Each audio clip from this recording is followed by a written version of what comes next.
Jinx, and I trained here between 2011 and 2013, so that makes me call 23.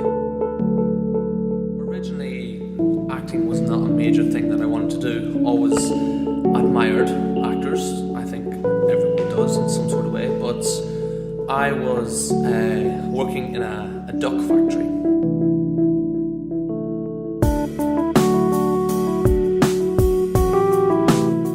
I remember about my audition day being really early and walking around Old Street thinking, what is Old Street? Like, this is a really weird and cool area.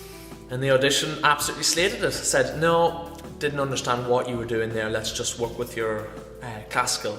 And instantly I just remember going, fair enough, not getting in this place, let's see what I can do. But then I got reworked on that classical. I had to do it like 6 times, doing all this weird things, doing different emotions and stuff, and I was like... 2 years of applying, I did a year at the Birmingham School of Acting, and then I applied to here through clearing because I was just so determined that I needed to train right now that I got in. Nobody ever told me going into the audition that they're going to ask me to do weird things and to completely top and turn it and twist it. And I found the courtyard, and it was this obscure building, but it felt really edgy.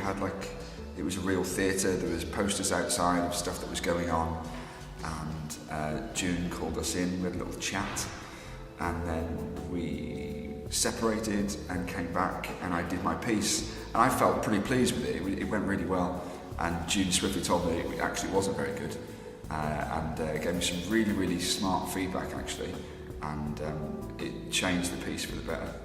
And then we went back out, came back in, did a contemporary, and then off I popped. And a few days later I found out I got in and moved to London pretty much straight after that.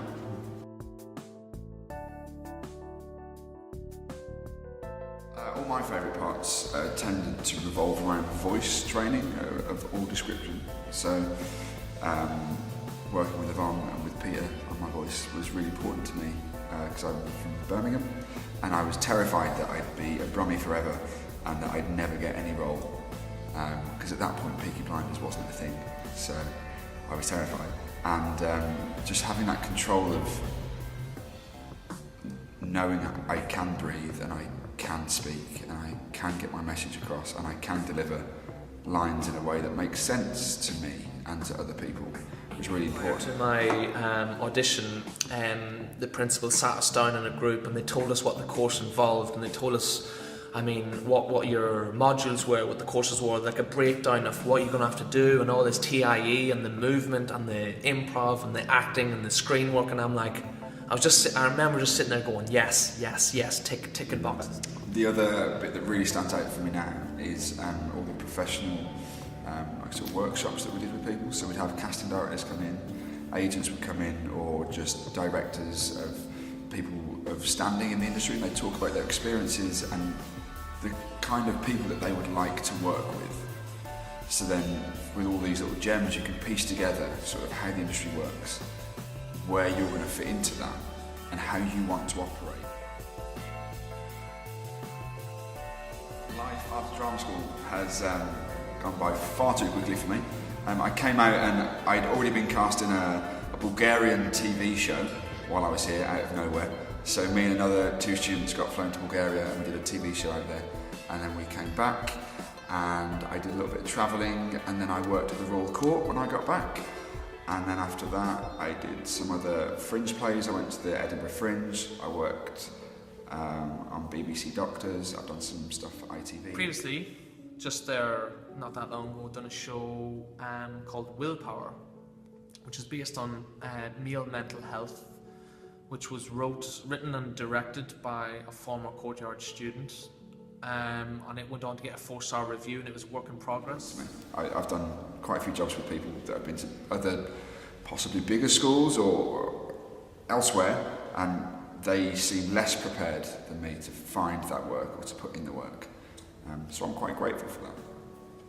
He got me into a casting for a Channel 4 sitcom and stuff, which was a bit weird because it was all these like top comedians and top guys from like 2015 and 2016, and just me, just thrown in the middle there, and I was like, sure, okay.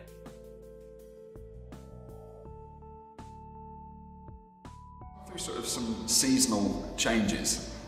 So for a while it was boyfriend or awkward guy, and then it became like a love guru type person in a few short films, which was incredible. I've done a lot of hitman. I am drawn to darker characters, so it's quite interesting when I'm put as a boyfriend. So when I was on Doctors, I was a really awkward boyfriend for the leads. I was like a blind date thing, and it was so much fun. But then afterwards, I was like, was that me? After we did the feature, he was like, let the hair grow because I might have something in the future for you. So I'm letting my hair grow and see where that takes me. Now I'm trying to engineer scenarios where I can play all the darker things and be the villain and eventually James Bond.